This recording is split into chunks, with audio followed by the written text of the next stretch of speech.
Hey friends, good morning. This is Mahesh Shah. In last chapter we studied about economic thought,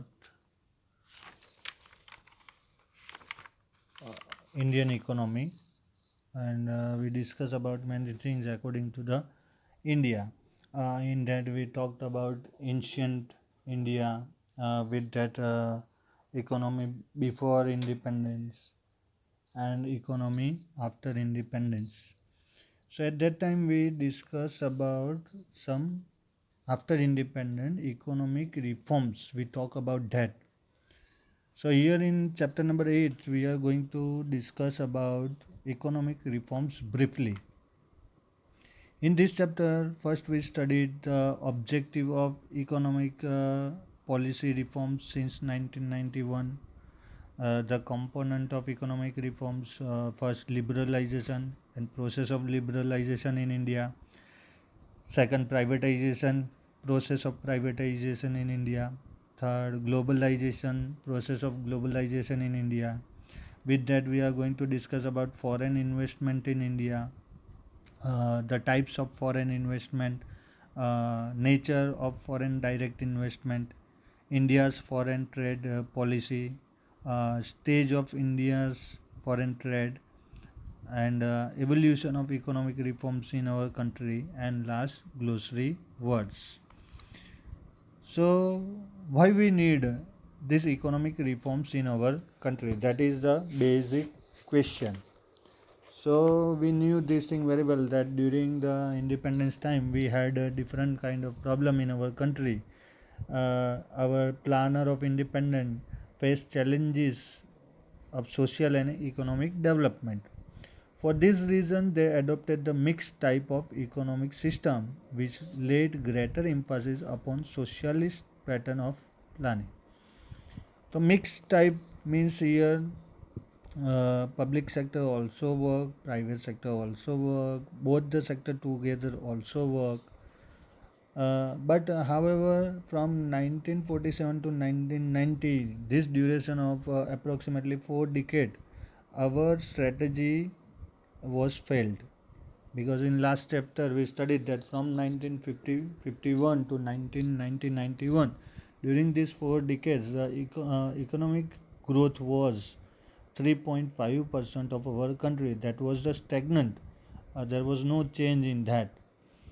However, by the 80s, many experts felt that the strategies of planning adopted from 1947 and 1947 to 1990 failed to attain the goals of economic growth and development, as they proposed several state imposed regulation on economic activity. तो यहाँ तक का जो time है 1947 से 1991 तक का जो टाइम है, ये ड्यूरेशन जो हमने डिसाइड किए थे, जो गोल्स हमारा जो प्लानिंग कमीशन था, वो जो प्लान करता था कितना हमें अचीवमेंट चाहिए, वो गोल्स एक्चुअली में हमारे फुलफिल नहीं हुए. उसके बहुत सारे रीजंस हैं. Besides in the early 90s the International Monetary Organization IMO, guided by the developed nation of the world, imposed a precondition for providing further monetary assistance to India, that India must reform its economic policies by reducing excessive control on economic functioning.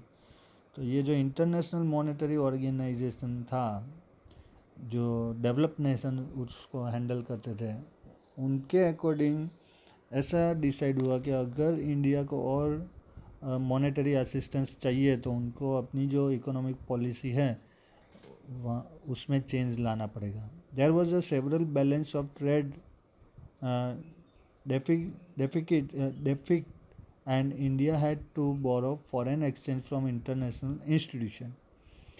तो यहाँ पे जो हमारी पुरानी system थी उसमें बहुत सारे चेंजेस नेसेसरी थे. हमें हमारा जो फॉरेन एक्सचेंज था वो भी कम हो गया था, और उसको हमें बोरो करना पड़ेगा इंटरनेशनल इंस्टीट्यूशन से. Balance of trade is an accounting statement showing a countries expenditure on imports and income from export. तो ये ड्यूरेशन हमारा ऐसा था कि हमारा जो फॉरेन एक्सचेंज था, जो हमारी कंट्री का मनी था, वो इतना कम हो गया था कि हम मैक्सिमम नेक्स्ट 7 डेज तक कोई भी प्रोडक्ट इंटरनेशनल मार्केट से परचेज कर सकते थे। तो यहाँ पे ये नेसेसरी था कि हमारा फॉरेन एक्सचेंज हम कैसे इंक्रीज़ करें। इसके लिए since 1991 India reformed her economic policies for which necessary institutional and regulatory changes where also brought about. तो इसके लिए ये इकोनॉमिक्स रिफॉर्म्स नेसेसरी हो गए थे कि अगर हमें डेवलपमेंट चाहिए, अगर हमें हमारा फॉरेन एक्सचेंज बढ़ाना है, तो हमारी जो पुरानी वाली जो इकोनॉमिक पॉलिसी थी उसको हमें अब बदलना पड़ेगा। और ये रीज़न था कि 1991 में हमने इकोनॉमिक रिफॉर्म्स किए। अब उसके ऑब्जेक्टिव क्या थे, पहले हम वो देखते हैं। तो the changes brought about in economic policies since 1991 in order to steer a change in the economic system of India। तो ये चेंजेस क्यों चाहिए, क्योंकि जो हमारी इकोनॉमिक जो स्टेगनेंट है उसको थोड़ी एक्टिव करनी है। For one which was highly regulated by the state to one which is more market oriented. जो अब तक जो गवर्नमेंट के कंट्रोल में था उसको मार्केट ओरिएंटेड करने के लिए, as well as to reduce the extent of public sector in the mixed economic system came to be known as economic reforms। जो पब्लिक सेक्टर, जो गवर्नमेंट का इन्फ्लुएंस था ज़्यादातर, जितने भी इंडस्ट्री जितने भी इकोनॉमिक के सेक्टर थे उसके ऊपर गवर्नमेंट कंट्रोल ज़्यादा था, वो थोड़ा कम करके प्राइवेट सेक्टर को भी उतना ही चांस मिले, वो जो कंडीशन हुई उसको बोला गया इकोनॉमिक रिफॉर्म। तो इसके जो मेन ऑब्जेक्टिव थे उसमें था एक, increasingly encourage private and foreign investment in order to utilise India's abundant natural and human wealth in the process of economic development in a more productive manner. तो India के जितने भी नेचुरल और human wealth है, जितने भी resource है, उसको कंप्लीट यूटिलाइज करना है। उसके लिए प्राइवेट सेक्टर और फॉरेन इन्वेस्टमेंट को एनकरेज करना है, वो बढ़ाना था। Second, the optimum and efficient allocation of the national resource, कि हमारे जितने भी नेशनल रिसोर्स थे उसका जो एलोकेशन होना चाहिए वो एफिशिएंटली होना चाहिए, जिससे हमें मैक्सिमम बेनिफिट मिले। थर्ड था तो restrict expenditures of the state and channelise the resources recovered from disinvestment in public enterprises toward increasing utilities which enhance welfare of the people. तो जो भी स्टेट अभी तक एक्सपेंस करते थे, स्टेट गवर्नमेंट के कंट्रोल में जो भी था, उसके पीछे जो भी एक्सपेंस होता था उसको कम करना है, और जितने भी रिसोर्स थे उसको रिकवर करके उसको डिसइन्वेस्टमेंट करना था। यानी अब जो गवर्नमेंट कंट्रोल था उसके थ्रू गवर्नमेंट वो जो की इंडस्ट्रीज़, बड़े लार्ज स्केल इंडस्ट्रीज़ थी, उसको सेल करने वाली थी, जिससे कि गवर्नमेंट के पास और पैसा आए और प्राइवेट सेक्टर को उतना स्कोप मिले, जिससे जो पब्लिक है उसको उसको बेनिफिट हो। नेक्स्ट है increase domestic income, employment and export income of the country की जो डोमेस्टिक इनकम थी, एम्प्लॉयमेंट था, एक्सपोर्ट इनकम थी, उसको बढ़ाना था। Increase competitiveness of the Indian economy, अभी तक जो गवर्नमेंट यहाँ की इंडस्ट्रीज़ को प्रोटेक्ट करती थी उसके बदले अब सीधा कंपटीशन में वो स्टेबल हो, यानी हमारी प्रोडक्ट क्वालिटी वाइज और प्राइस वाइज इंटरनेशनल मार्केट में एक प्लेस बना सके।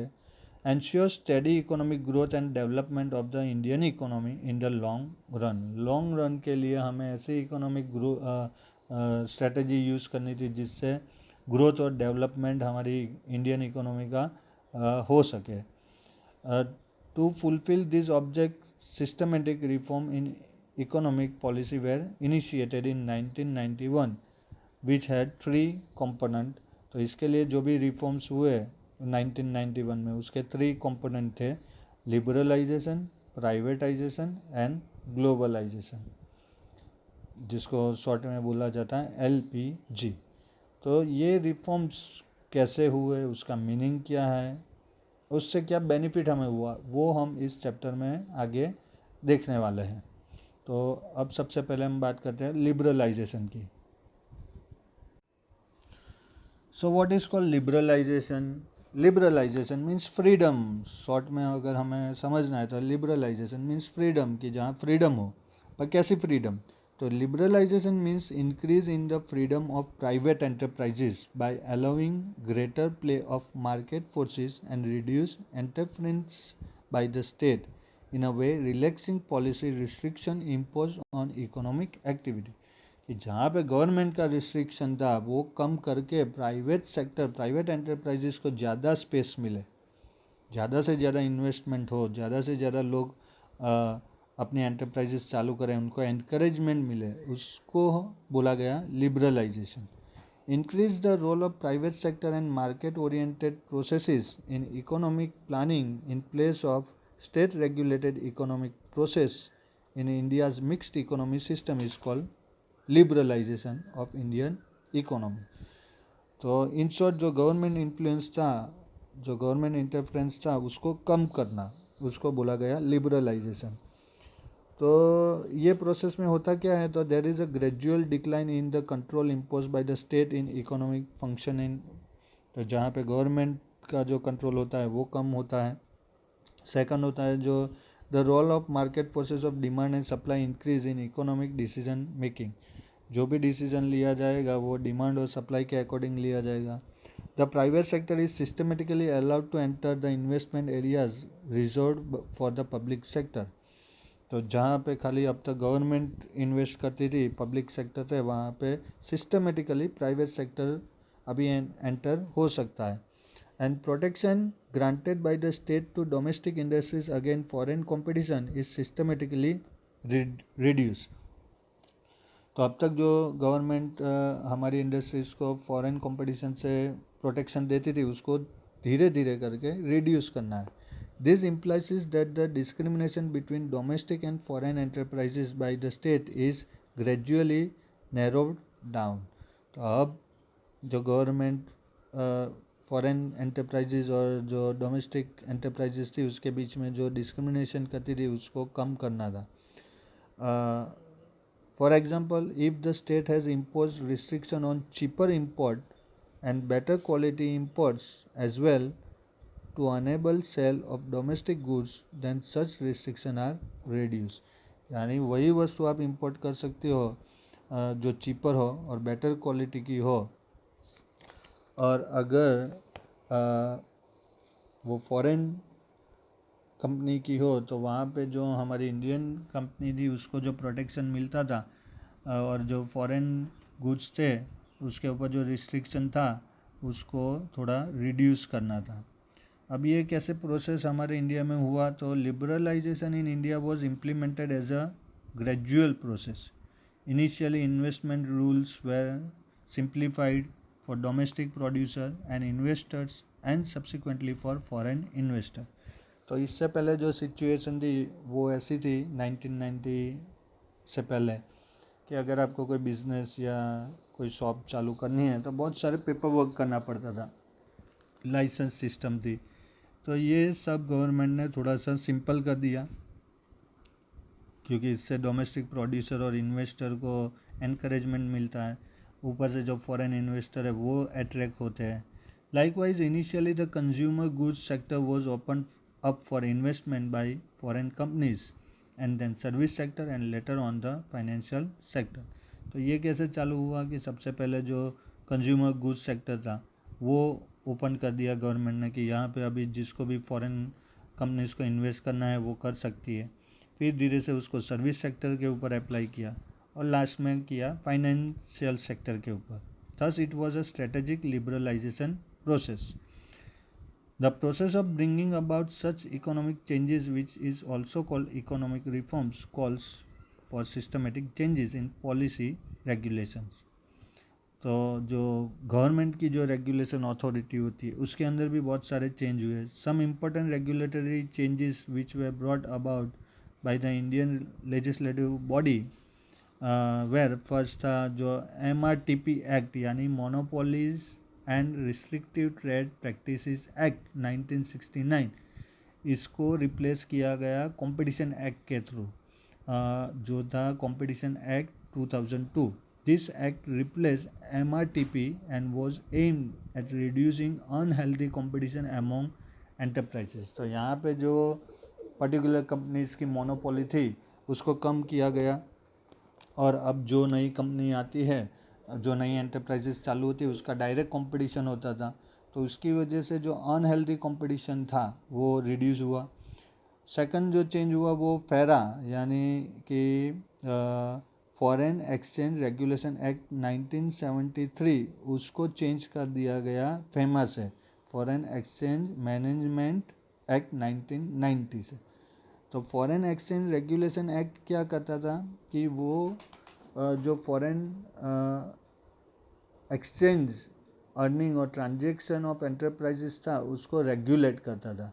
अब जो फॉरेन एक्सचेंज मैनेजमेंट एक्ट 1990 है वो मैनेज करता है, वो खाली रेगुलेट नहीं करता था, उसको मैनेज भी करता था, यानी उनको गाइडलाइन भी देता था. Next other major changes were made in the industrial policy, of which one noteworthy was opening up for private sector the area reserved for investment only by the public sector. Now only तो जो जितने भी sectors थे जहाँ पे private sector को allowed नहीं था वो सब ओपन कर दिए गए. अब यहाँ पे प्राइवेट सेक्टर अगर कोई इन्वेस्टर या प्रोड्यूसर इन्वेस्ट या प्रोड्यूस करना चाहता है प्रोडक्ट तो वो कर सकता था. सिवाय के 3 मेन सेक्टर जो गवर्नमेंट ने अपने कंट्रोल में रखे, वो था एक एटॉमिक एनर्जी, सेकंड था some minerals related to atomic energy, and railways. तो आज की डेट में भी रेलवेज जो है वो पब्लिक प्रॉपर्टी है, पब्लिक सेक्टर है, क्योंकि यहाँ पे फुल अथॉरिटी गवर्नमेंट के पास है. पर लेटेस्ट जो फैक्ट है उसके हिसाब से देखने जाए तो अभी गवर्नमेंट रेलवे का भी प्राइवेटाइजेशन करने की तैयारी में है. तो लिबरलाइजेशन और प्राइवेटाइजेशन दोनों टॉपिक कंपैरेटिवली मैच होते हैं एक दूसरे के साथ में. जो हम प्राइवेटाइजेशन की बात करेंगे तब ये पूरा डिस्कस करने वाले हैं. Another noteworthy change was rising in the investment limit in the definition of small scale units, so that with higher investment a small scale unit can adopt modernization. तो स्मॉल स्केल यूनिट की जो investment limit थी उसको बढ़ा दिया गया. तो यहाँ पे स्मॉल स्केल यूनिट में भी हाई इन्वेस्टमेंट होने लगा, जिससे कि क्वालिटी चेंज हुआ, मॉडर्नाइजेशन उसके अंदर आया. तो इस तरह से यहाँ पे जो मिनिमम जो इन्वेस्टमेंट स्मॉल स्केल का था उसका जो रेशियो था उसको बढ़ा दिया गया. फिर the procedure for foreign investment become more investor friendly, and in many sector automatic licensing route was introduced for investment by foreign companies in India. तो अब जो प्रोसीजर थी वो थोड़ी इन्वेस्टर फ्रेंडली हो गई. उससे पहले जो 1990 से पहले जो सिचुएशन थी कि अगर इंडिया में आपको इन्वेस्ट करना है तो बहुत सारा पेपर वर्क करना पड़ता था, बहुत सारे रूल्स और रेगुलेशंस थे जिसको फॉलो करना पड़ता था, लाइसेंस लेना पड़ता था. तो ये जो पुरानी सिस्टम थी उसमें रिलैक्सेशन दिया गया. Besides relaxation in the industrial policy, relaxation in import-export rules were announced. तो इंडस्ट्रियल पॉलिसी के साथ में जो इम्पोर्ट एक्सपोर्ट के ऊपर जो भी रूल्स रेगुलेशन थे वहाँ पे रिलैक्सेशन अनाउंस हुआ. Foreign exchange was allowed to be converted at market rates instead of the earlier method of convertibility only at the official rates, and expenditure on subsidies were attempted to be reduced as part of the fiscal policy changes. तो पहले जो foreign exchange convert की जो method थी वो जो traditional थी, यानी सब्सिडी के हिसाब से जो ऑफिशियल रेट्स हमारी कंट्री डिक्लेयर करती थी उस हिसाब से होता था. अब इसको इंटरनेशनल मार्केट के हिसाब से कर दिया कि अब फ्लोटिंग मतलब में जितना आपका इंपोर्ट एक्सपोर्ट होगा उस हिसाब से आपका जो फॉरेन एक्सचेंज होगा उसका कन्वर्टिबिलिटी रेशियो उस हिसाब से होता है. तो ये इसके पीछे भी एक हिस्ट्री है कि पहले के टाइम पे ये जो फॉरेन एक्सचेंज जो रेशियो डिसाइड होता था वो कैसे था. तो पहले की जो इकोनॉमी थी वो थी गोल्ड बेस्ड इकोनॉमी. उसमें क्या होता था कि पर्टिकुलर कंपनी कोई कंट्री के पास कितना गोल्ड है उसके हिसाब से उसकी करेंसी की वैल्यू होती थी। फिर लेटेस्ट जो ये फिस्कल पॉलिसी जब इंट्रोड्यूस हुई उसके बाद जो हो गया वो हो गया था फ्लोटिंग रेट ऑफ इंटरेस्ट होता था। इसमें क्या होता है कि आपके जो इंपोर्ट और एक्सपोर्ट है उसके रेशियो के हिसाब से आपकी करेंसी की इंटरनेशनल मार्केट में वैल्यू काउंट होती है। जैसे हम कभी बोलते हैं ना $1 इज इक्वल टू 70 रुपीज़, तो ये कौन डिसाइड करता है कि $1 इज इक्वल टू 70 रुपीज़? तो ये इंडिया का जो इंपोर्ट एक्सपोर्ट ट्रेड है वो डिसाइड करता है। अगर हमारा इंपोर्ट ज़्यादा है और एक्सपोर्ट कम है तो हमारी करेंसी की वैल्यू इतनी कम होगी। अगर हमारा एक्सपोर्ट ज़्यादा है और इंपोर्ट कम है, और स्पेशली उसमें भी डिग्रीज होती है कि कौन से टाइप का एक्सपोर्ट है। अगर मशीन बेस्ड होगा तो वहाँ पे वैल्यूएशन ज़्यादा होगी। हमारा ज़्यादातर जो एक्सपोर्ट है वो एग्रो बेस्ड प्रोडक्ट है, इसके लिए हमारी करेंसी थोड़ी नीचे रहती है इंटरनेशनल मार्केट में। वो जब टॉपिक आएगा तब हम इसके बारे में डिटेल में डिस्कस करेंगे। तो इस हिसाब से ये जो लिबरलाइजेशन प्रोसेस था वो हमारे इंडिया में अप्लाई हुआ। अब हमें देखना है प्राइवेटाइजेशन कि वो क्या है। तो privatisation means process of introducing private ownership in publicly owned enterprises increasing the size of private sector. यानी जितने भी पब्लिक सेक्टर है उसको प्राइवेट ओनर को सेल करना या तो उसमें प्राइवेट पार्टनरशिप करना, उसको बोलते हैं प्राइवेटाइजेशन। तो privatisation means process of introducing private ownership in India. The public sector enterprises are owned and managed by the state or the government. Privatization means process of transferring ownership of economic enterprises from public sector to private sector, either partially or fully. तो जितने भी public sector है उसकी ownership या तो complete ownership या तो सम of the part, कुछ शेयर्स उसके प्राइवेट सेक्टर को सेल करना, उसको बोला गया प्राइवेटाइजेशन। तो ये प्रोसेस कैसे होता है? तो disinvestment means a process where the state reduce its share of investment in a public enterprises और draw back its investment completely by selling its shares to the private sector. तो disinvestment का मतलब ये होता है कि government का जो भी सेक्टर है उसके कुछ पार्ट, कुछ पोर्शन या तो उसके कुछ शेयर वो सेल कर दिए जाते हैं। जो प्राइवेट सेक्टर के जो भी लोग होते हैं वो परचेस करते हैं, और इसको पूरी प्रोसेस को बोलते हैं डिस इन्वेस्टमेंट होना। यानी अब ये पब्लिक सेक्टर जो अभी तक गवर्नमेंट ऑथोराइज था अब ये प्राइवेट ऑथोराइज हो गया है। Thus the process by which the state disinvest from public enterprises is called dish investment.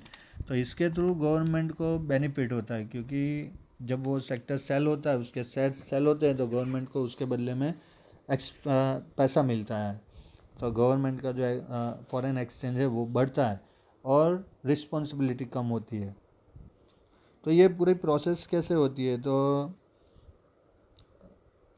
The following two aspects are important to understand the process of disinvestment. First, sell all the shares of the state in a public enterprises to the private sector, which is called complete disinvestment. यानी पूरा का पूरा public sector ही private sector को sell कर देना। For example अगर हम बात करें रेलवे, अगर रेलवे पूरा का पूरा रेलवे रिलायंस या तो टाटा स्टील को सेल कर दिया तो ये हो जाएगा पूरा complete disinvestment of railway, यानी कि पूरा का पूरा रेलवे सेक्टर गवर्नमेंट ने प्राइवेट सेक्टर को सेल कर दिया। ये एक एग्जांपल है। Railway is the life line of our country, तो यहाँ पे गवर्नमेंट ऐसा नहीं करेगी। पर बहुत सारे दूसरे ऐसे सेक्टर है जिसमें गवर्नमेंट ये प्राइवेटाइजेशन कर चुकी है, वो आपको नेट के ऊपर से ढूंढना है। और दूसरा जो तरीका है वो है sell some shares of the state in public enterprises to the private sector, या तो कुछ शेयर्स, कुछ परसेंटेज शेयर्स जो होते हैं वो प्राइवेट सेक्टर को सेल करना। इसमें जो रेशियो होता है वो 29% और 49%, which is called partial disinvestment. तो यहाँ पे क्या होता है कि 51% जो शेयर होते हैं अगर 51% जो शेयर होते हैं अगर वो प्राइवेट सेक्टर को ट्रांसफ़र कर दिए गए तो उसको बोलते हैं minor disinvestment. And if more than 51% shares are transfer to private sector then it is called major disinvestment. यानी 51% से अगर कम परसेंट प्राइवेट सेक्टर को सेल किए हैं तो माइनर डिसइन्वेस्टमेंट बोलते हैं. और 51% से ज़्यादा 51% या तो ज़्यादा परसेंटेज प्राइवेट सेक्टर को ट्रांसफ़र किए तो वो बोलते हैं मेजर डिसइन्वेस्टमेंट. तो एक होता है कंप्लीट डिसइन्वेस्टमेंट और सेकंड होता है मेजर या तो minor disinvestment. Beside owning public enterprises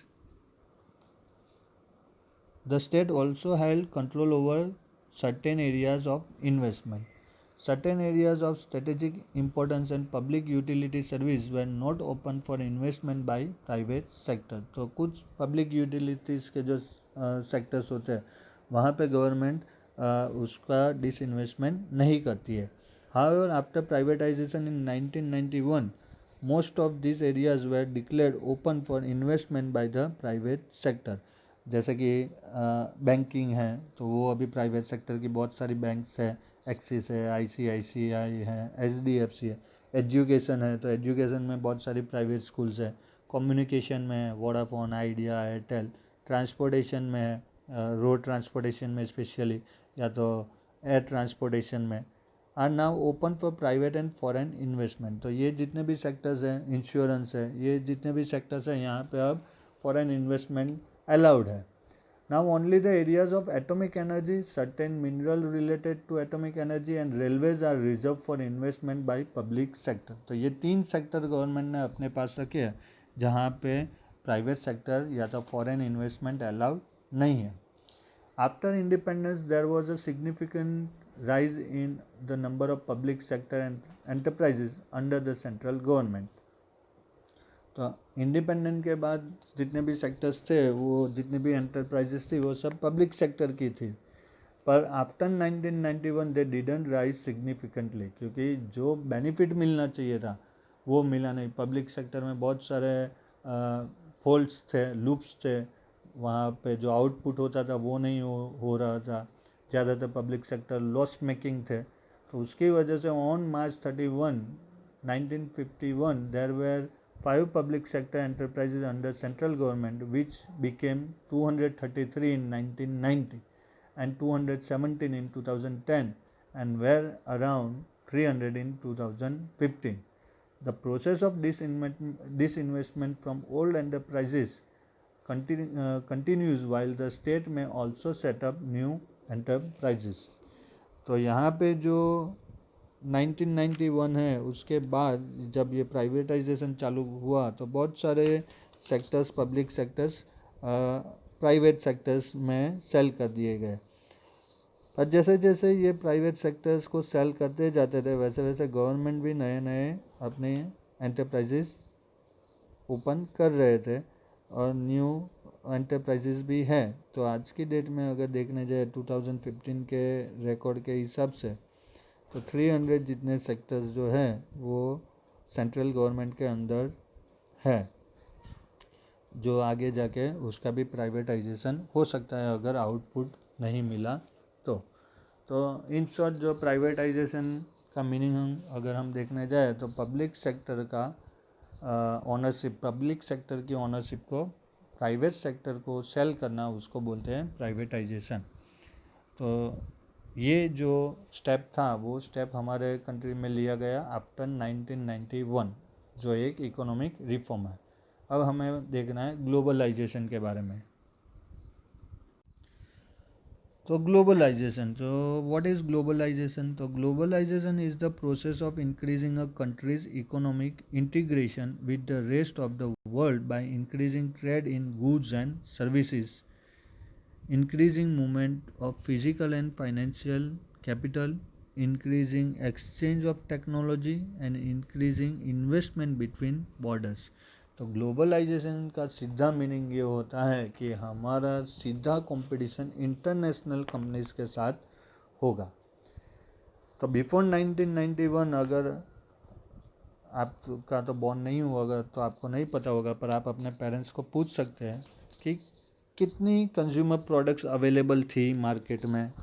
जो आज की डेट में जो अवेलेबिलिटी है उतनी नहीं थी। वो टाइम पे बहुत लिमिटेड प्रोडक्ट्स मार्केट में अवेलेबल थी, क्योंकि ग्लोबलाइजेशन नहीं हुआ था। इंडिया में कोई भी फॉरेन कंपनी को अलाउड नहीं था अपना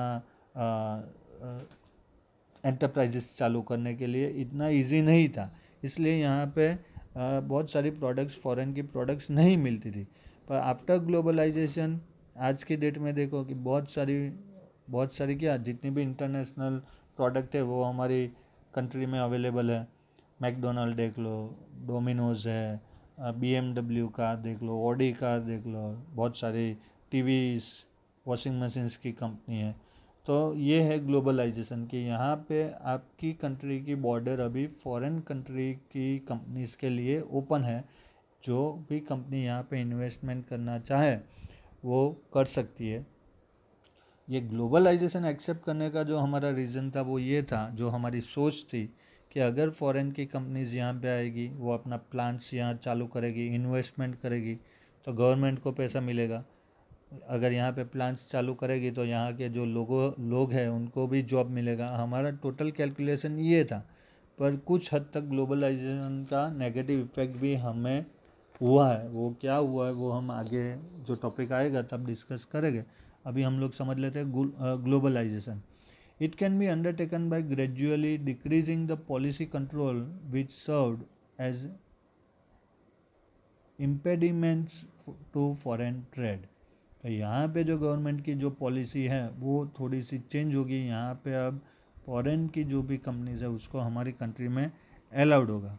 अब ये प्रोसेस हमारे इंडिया में कैसे हुआ, तो in 1991 international monetary fund IMF declared several nation as highly indebted to it and thus impose upon them to globalise and upgrade the technologies and growth of their nation. तो IMF ने कुछ Nations जो होते थे Nations थे उनको highly इंडेबिटेड declare कर दिया था। यानी कि अब ये कंट्री के पास पैसा नहीं है, तो अभी इनको क्या करना होगा कि ग्लोबलाइजेशन एक्सेप्ट करना पड़ेगा। यानी उनको अलाउड करना पड़ेगा अपनी कंट्री में दूसरी कंट्रीज़ की कंपनियों को, और अपनी टेक्नोलॉजी को अपग्रेड करना पड़ेगा। This was a precondition before sanctioning further loans to this nation. उसमें एक इंडिया भी था, हमें भी लॉन्च चाहिए थी IMF के पास से। तो उनकी ये कंडीशन थी कि इंडिया को ग्लोबलाइजेशन एक्सेप्ट करना ही पड़ेगा। India was one of those and accordingly India had to relax this policy of granting protection to domestic industries from foreign competition. अब हमारे पास कोई ऑप्शन नहीं था, इसलिए हमारी गवर्नमेंट ने ये एक्सेप्ट कर दिया। अब हमारी जो भी इंडस्ट्रीज़ है, डोमेस्टिक इंडस्ट्रीज़, उसको फॉरेन इंडस्ट्रीज के साथ कंपटीशन करना पड़ेगा। And thus India began globalising by allowing more trade with other nation. ये जो प्रोसेस हुआ वो कैसे हुआ, तो first time import export licensing policy was made simpler and easy. जो भी इंपोर्ट एक्सपोर्ट के लिए लाइसेंस लेना पड़ता था वो जो पॉलिसीज़ थी उसको ईजी कर दिया। India become member of World Trade Organization in 1995, which means abiding by its rules of free world trade। तो हम वर्ल्ड ट्रेड ऑर्गेनाइजेशन के मेंबर बने 1995 में। उसके अकॉर्डिंग जितने भी मेंबर्स कंट्री है उनके बीच में फ्री ट्रेड होगा। थर्ड है introducing convertibility of Indian rupees into other currencies eight market rate by gradually reducing conversion at the official rate. अब जितना भी हमारी करेंसी का कन्वर्ट हम करेंगे वो मार्केट रेट के हिसाब से होगा। जो हमारी टर्म्स एंड कंडीशन थी वो अब नहीं होगी उस हिसाब से। Thus value of our country currency is determined by trade. तो ये जो भी हमारी करेंसी की वैल्यू क्या रहेगी वो कैसे डिसाइड करेंगे, तो वो हमारे ट्रेड के ऊपर डिपेंड था। There was sector wise and systematic increasing in foreign direct investment in India. फिर FDI की जो हम बात करते हैं उसके लिए एक सिस्टमेटिक प्लान बनाया गया कि किस हिसाब से अलग अलग सेक्टर में फॉरेन इन्वेस्टमेंट होगा। Investors and producers in India were allowed to increase financial collaboration with their foreign counterparts. हमारे जो भी ट्रेडर्स थे, प्रोड्यूसर्स थे, उनको भी बोला गया कि अब जो फॉरेन में जितने भी उनके पार्टनर्स हैं उनके साथ अच्छे से फाइनेंशियल कोलैबोरेशन करना है. State becomes more indifferent in policy matters between domestic and foreign investor and producers. That is, undue protection for Indian investors against foreign competition was lifted. तो यहाँ पे अभी जो स्टेट का इंटरफियंस था, गवर्नमेंट का इंटरफियंस था, वो कम हो गया. And social and cultural ties with other nations were also encouraged, including relaxation by many nations in granting visas.